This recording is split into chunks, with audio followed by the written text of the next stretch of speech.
مسلمان اور بھی بہت برے ہیں، بڑے عیاش ہیں، بڑے بدماش ہیں،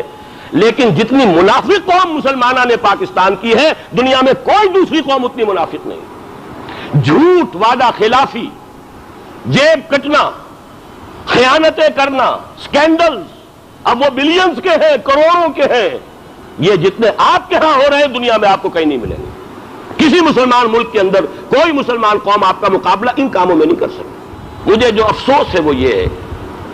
کہ ہمارے تمام مفکرین، تمام تجزیہ نگار، تمام مبصرین،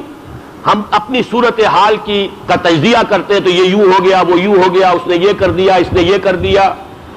ہماری ساری توجہات جو ہے وہ ظاہری قانون کے اوپر ہے، وہ سنت اللہ،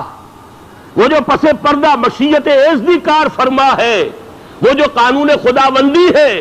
اس کا کہیں کوئی تذکرہ نہیں۔ حالانکہ یہ ساری چیزیں یہ صرف ظواہر ہیں، اصل سبب یہ ہے، 100 اسباب کا ایک سبب در حقیقت یہ ہے کہ ہم نے اللہ سے خلاف ورزی کی ہے اپنے عہد کی، اور اس کی سزا پا رہے ہیں دونوں شکلوں میں۔ لہذا اب اس کا علاج کیا ہوگا؟ ظاہر بات ہے تشخیص ہی کے اوپر تجویز ہوتی ہے، دار و مدار اسی پر ہوگا۔ اصل مرض وہ ہے تو اصل علاج یہ ہے، ایک لفظ میں اس کو کہیں گے تو توبہ، لیکن توبہ اجتماعی توبہ، یعنی